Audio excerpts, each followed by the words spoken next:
जैसा कि आप सभी लोगों को ये मालूम है, मालेगांव शहर में रोहिंग्या और बांग्लादेशी के नाम पर जो एसआईटी का गठन हुआ था, जिसकी तश्कील हुई थी, एसआईटी के मामले में जो है चार्जशीट फाइल हो चुकी है। उसी ताल्लुक़ से हम देख रहे हैं कि मालेगांव शहर में बार बार भारतीय जनता पार्टी के लीडर और एक्स एमपी किरीट सोमैया जो है दौरा कर रहे हैं और social democratic party of India ने इनके दौरे को लेकर अपना एक विरोध प्रदर्शन करने अच्छा खासा विरोध प्रदर्शन भी किया। और हम ये समझते हैं कि मालेगांव शहर में अब तक जितने भी तहसीलदार के आदेश से जन्म दाखिले निकले हैं, उनमें एक भी रोहिंग्या और बांग्लादेशी अब तक मिला नहीं है।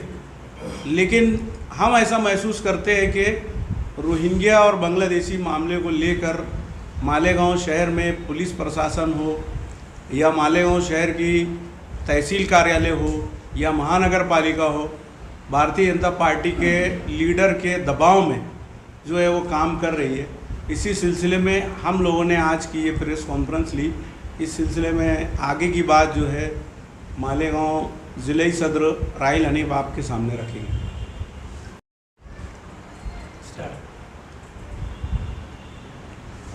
आज जैसा कि मुश्ताक महाज साहब ने आपके सामने शुरुआती बातें रखी, social democratic party of India ने आज ये प्रेस कॉन्फ्रेंस क्यों रखी, किस मकसद से रखी और आगे हमारा क्या लाए अमल होगा, इस ताल्लुक़ से आज हम लोगों ने आपके रूबरू आकर शहरियान तक अपनी आवाज़, अपनी बात रखने की कोशिश की। हम देख रहे हैं कि गुज़िश्ता जनवरी से कुछ वक्त पहले, जनवरी महीने से कुछ वक्त पहले भारतीय जनता पार्टी के रियासती नायब सदर और एक्स एमपी साबिक member of parliament Kirit Somaiya Malegaon में आए थे। जनवरी से पहले उन्होंने कॉरपोरेशन, प्रांत, तहसीलदार कार्यालय में हाज़िरी लगाई और उन्होंने शुबा जाहिर किया कि हज़ारों की तादाद में गैर कानूनी इमिग्रेंट्स, इलीगल इमिग्रेंट्स यानी गैर कानूनी घुसपैठिए मालेगांव में बांग्लादेशी और रोहिंग्या पनागजी हैं, यहाँ पर रह रहे हैं और गलत ढंग से जन्म दाखिले कॉरपोरेशन से इशू करवाकर आगे के डॉक्यूमेंट्स बनवा रहे हैं। उन्होंने अपने एप्लीकेशन में ये बात गृह मंत्रालय में दी। गृह मंत्री फडणवीस साहब ने एक एसआईटी गठित की जनवरी महीने में। जनवरी महीने से लेकर अभी तक जून महीने तक लगभग 45 से 50 लोगों के ऊपर एफआईआर हुई, जिसमें 3 अलग अलग सीआर बने। कुछ लोगों को अरेस्ट किया गया और कुछ लोगों को पुलिस की जानिब से फरार बताया गया। अब इसके अंदर जो हालात बने शहर में, वो सब शहरियान के और आप लोगों के सामने। इसके अंदर कुछ बातें जो आपके ज़रिए हम लोग शहरियान तक रखना चाहते हैं, उसमें ये है कि तहसीलदार ये कहता है, अभी जो करंट बात सामने आई, तहसीलदार ये कहता है कि हमारे सिग्नेचर और हमारे सही सिक्के जो है ये बोगस है, ये हम लोगों ने नहीं किए। कॉरपोरेशन का ये कहना है कि जो उधर से जवाब आया उस पर हमने ये इशू किया। अब सवाल ये आता है कि जो वहाँ से ऑर्डर इशू हुआ, वो ऑर्डर इशू किसने किया? नायब तहसीलदार ने, जो अभी शायद फ़रार हैं या उनके ऊपर गुना दाखिल हुआ, जो भी है। इसके अंदर एक स्पष्ट हमने बात एक निकाली है कि अगर उन्होंने अपने दस्तखत से ये जन्म दाखिले का ऑर्डर जो इशू किया था, तो उनको ये पावर 2 लोगों ने दिया होगा, एक तो तहसीलदार ने या कलेक्टर ने। हमारा ये सवाल है कि वो ऑर्डर की कॉपी कहाँ है जो इनको जिम्मेदारी दी गई थी? बाद में ये आ रही है बात कि नहीं, ये बोगस है। अगर ये बोगस है तो इसका फैसला कौन करेगा? सवाल हो गया ना। अगर ये बोगस है तो इसका फैसला कौन करेगा? एसआईटी गठित होने से पहले या जो शुबा वाले ऑर्डर हैं, इनसे पहले जो ऑर्डर उन्होंने दिए उनको, और जो फेक बता रहे हैं ये ऑर्डर की कॉपी की फॉरेंसिक जांच करा ली जाए। दूध का दूध और पानी का पानी सामने आ जाएगा। हमारा स्पष्ट आरोप है कि उन्होंने यानी तहसीलदार कार्यालय ने जो आवक जावक रजिस्टर है इसके अंदर खुर्द-बुर्द किया और शहर के मासूम मुसलमानों को टारगेट करने का काम किया। इसके अंदर प्रांत तहसीलदार, कलेक्टर और कॉरपोरेशन के भी कुछ अधिकारी मुलविस हो सकते हैं, ऐसा हमारा आरोप है। इसके अंदर एक सोचने, देखने और समझने वाली बात यह है कि किरीट सोमैया ने गुज़िश्ता दिनों यानी परसों के दिन मालेगांव में हाज़िरी लगाई कॉरपोरेशन के अंदर, और 1044 उनका इल्ज़ाम पहले ये था कि 4000 के करीब गैर कानूनी या गलत ढंग से दाखिले बनाए गए। इस उधारों की इंक्वायरी, लगभग 3000 लोगों की इंक्वायरी हो गई। उसमें से एक भी रोहिंग्या, एक भी बांग्लादेशी या एक भी किसी दूसरे मुल्क का आदमी नहीं मिला। तो इससे तो ये स्पष्ट हो गया कि वो 3000 लोगों में कोई बांग्लादेशी नहीं। 1044 का जो मामला अभी परसों के दिन सामने आया, उन्होंने कॉरपोरेशन कमिश्नर से बातचीत करने के बाद किला पुलिस स्टेशन में जाकर कंप्लेन दर्ज करवाई। वो कंप्लेन क्या थी कि कमिश्नर के ऊपर देशद्रोह का मुकदमा लगाया जाए। अब सवाल ये आता है कि कमिश्नर साहब ने पलट के उसके ऊपर क्या कहा या आगे क्या करने वाले हैं। जाहिर सी बात है, कमिश्नर साहब धुलिये से यहाँ आए। माजी में हमने देखा उनके आने से पहले उनकी वीडियो मालेगांव में आ गई थी, महज 10,000 रुपये की रिश्वत के मामले में। तो एक करप्ट ऑफिसर होता है, वो डरता है, डरपोक कमिश्नर है। हमारा एकदम स्पष्ट बोलना है कि डरपोक अगर हिम्मत है तो जाओ उसके खिलाफ कंप्लेन करो, क्यों नहीं करते। इन तमाम मामलात को हम गुज़िश्ता 6 महीने से 5 महीने से इस तमाम मामलात को हम ऑब्जर्वेशन कर रहे हैं, हम देख रहे हैं। तमाम मामलात पर बारीकी से SDPI नज़र बनाए हुए। गुज़िश्ता परसों हमने बार बार, गुज़िश्ता परसों से पहले जब किरीट सोमैया मालेगांव में आए, हमारा स्पष्ट ये कहना था डिपार्टमेंट से कि ये शख्स मुंबई से यहाँ, जैसे एक सीधी सी बात है कि एक आदमी को अगर शुबा हुआ, उसने लेटर दे दिया, SIT गठित हो गई, SIT अपना काम कर रही है। SIT को 6 महीने के अंदर अपनी रिपोर्ट गृह मंत्रालय में सबमिट कराना है, फिर आगे का फैसला जो होगा वो सबके सामने रहेगा। मगर SIT से पहले आकर के बयानबाजी करना, झूठे आरोप लगाना, ये कहाँ से दुरुस्त है। हमारा तो SIT के अधिकारियों से सवाल है कि आप लोगों की जो कॉन्फिडेंशियल इन्फॉर्मेशन है ये इनके पास पहुँचती कैसे है। आखिर कौन है जो ये इन्फॉर्मेशन, इंटरनल जो ऑफिशियल इन्फॉर्मेशन है वो लीक कैसे करता है। हमारा स्पष्ट इसके अंदर आरोप है। अब इसके अंदर देखने वाली बात ये है कि कॉरपोरेशन में जब वो आकर उन्होंने गुनाह दाखिल करने की बात कही किला पुलिस स्टेशन के अंदर जाकर, कमिश्नर साहब ने कोई एक्शन नहीं लिया, है ना। इन तमाम मामलात को हमने देखने और समझने के बाद ये तय किया कि अब इनको पार्टी लेवल पर सामने आकर इनका विरोध किया जाए, क्योंकि इनका आना बंद नहीं हो रहा। ये बार बार महीने 1.5 महीने में, 15-20 दिन में जब भी इनको मौका मिलता, जब भी ऊपर से ऑर्डर होता, ये बराबर मालेगांव में आते हैं और गलत बयानबाजी करके जाते हैं।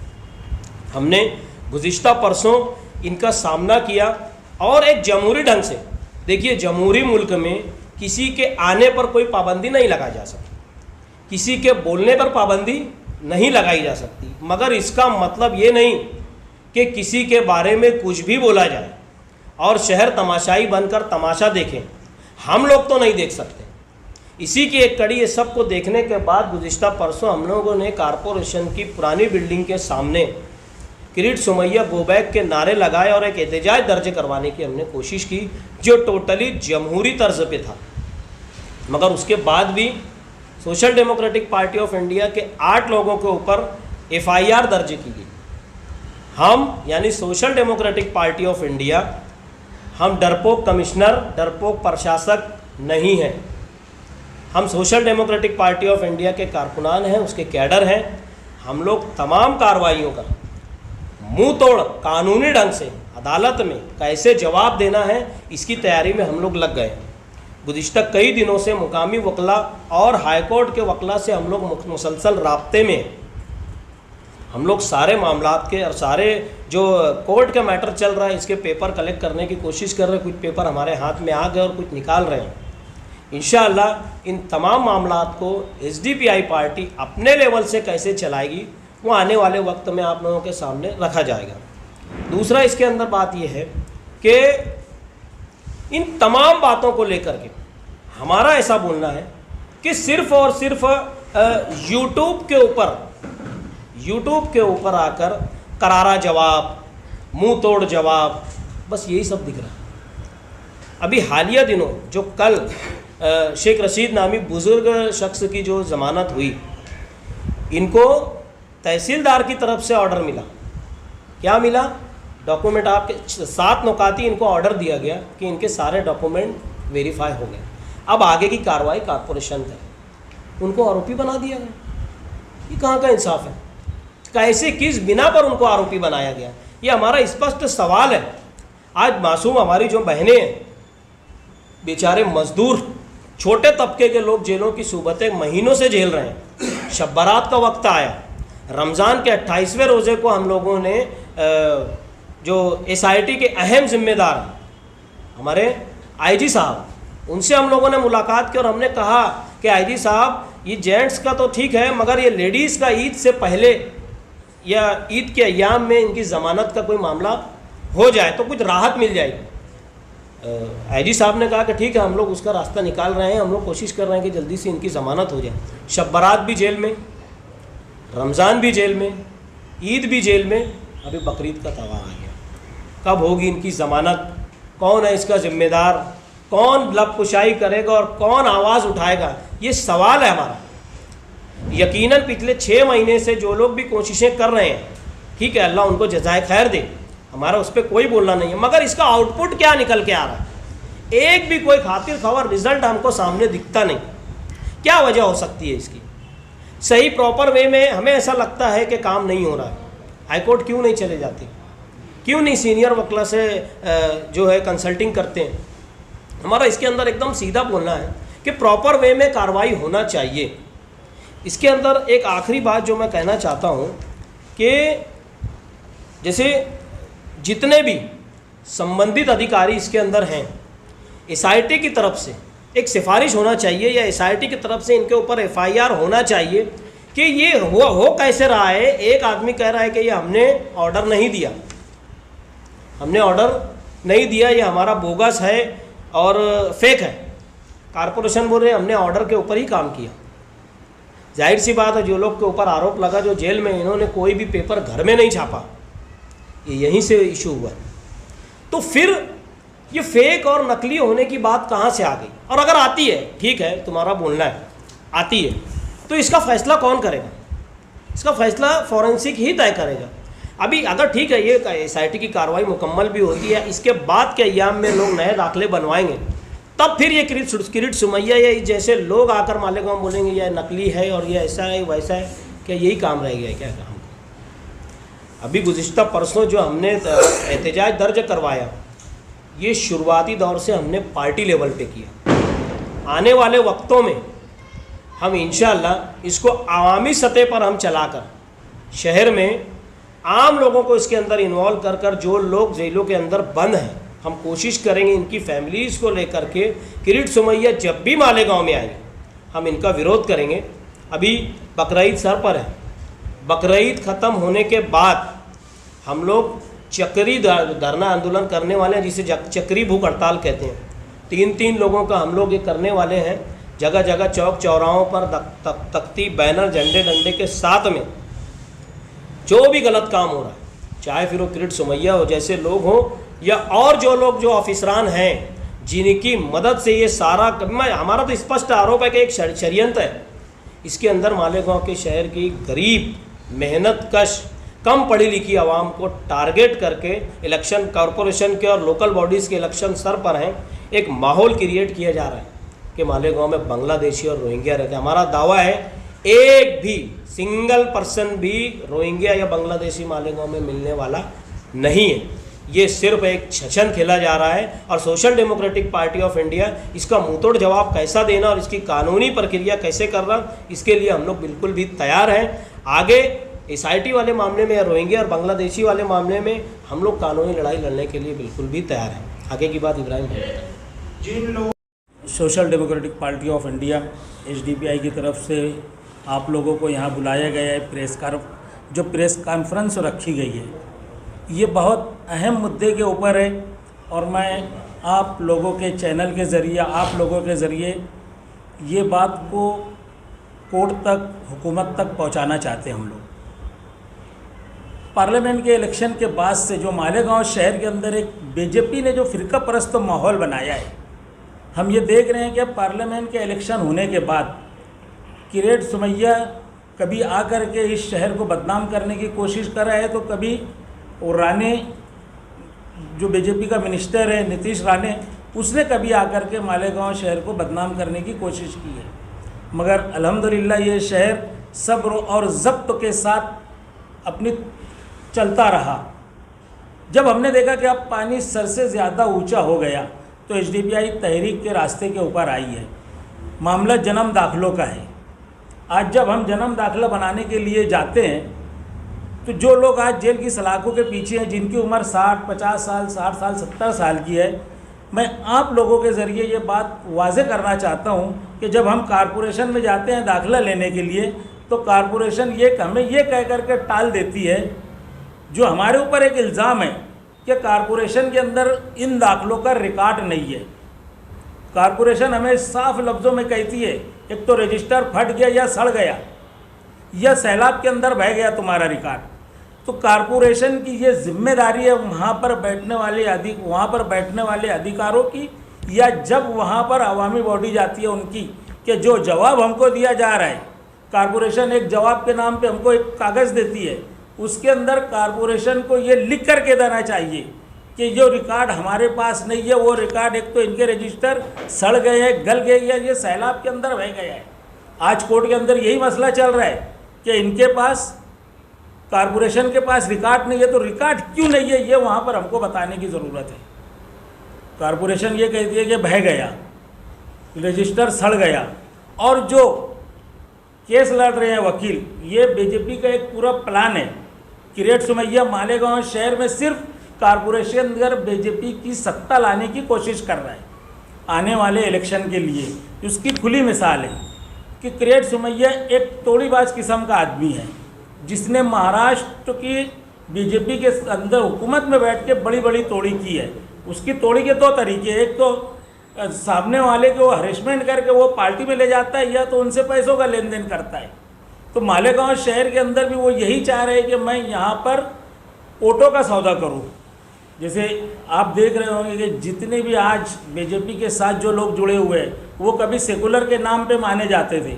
रात में बयान आता है कि वज़ीर आज़म रात में बयान देता है कि ये फला मंत्री के ऊपर 70 करोड़ का आरोप है, दूसरे दिन वो BJP के पाले में चले जाता है। जितने भी राष्ट्रवादी के अजित पवार गुट के लोग हैं या शिवसेना के से जो लोग टूट करके गए हैं, आप इनके नाम गिन लो, आप इनकी लिस्ट तो देख लो, ये सब कहीं ना कहीं भ्रष्ट है, कहीं ना कहीं ये AD की और उसकी जाल में फंसने वाले थे, तो हुकूमत के साथ चले गए।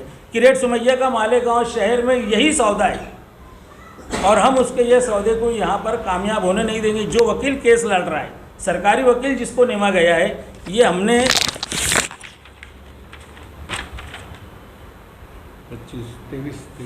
23/1/2025 को उस वकील के खिलाफ हमने ये पत्र दिया था, जो खड़े रह करके फ़िरका परस्त की बोली बोलता है कि किले के गद्दारों को गोली मारो सालों को। अगर ये वकील, सरकारी वकील, अगर यहाँ पर जो लोगों को फंसा रहा है, वो ऐसा अगर फ़िरका परस्त वो सरकारी वकील अगर कोर्ट केस के अंदर कोर्ट लड़ रहा है, तो वो सिर्फ फंसाने का काम कर रहा है। हम जज साहब से, महाराष्ट्र के जज साहब से और सुप्रीम कोर्ट के जज साहब से भी हम ये अपील करेंगे, और मालेगांव कोर्ट के सेशन कोर्ट से और ये कोर्ट से भी हम अपील करेंगे कि अब मालेगांव शहर के अंदर जब किरेट सुमैया आकर के जो घिनौने बयान दे रहा है, जो फ़िरका परस्ती को हवा दे रहा है, आप इसके ऊपर लगाम लगाए और आप इसके ऊपर नज़र रखें। और जो वकील ये केस लड़ रहा है, ये वकील के ऊपर भी आप यानी शहर को और मालेगांव शहर के वकीलों को भी समझना चाहिए कि एक फ़िरका परस्त वकील, जहाँ पर वो पैरवी कर रहा है वो हमारे लोगों को सिर्फ फंसाने का काम करेगा। ये आज हम प्रेस कॉन्फ्रेंस के ज़रिए यही सारी बातें हम ओपन उजागर करने के लिए आए थे। किरेट सुमैया मालेगांव शहर में अगर आना उसके आने के ऊपर हमारी कोई आपत्ति नहीं है, वो 10 मरतबा आए, मगर शहर के अंदर आकर के वो नए नए फितने ना डाली।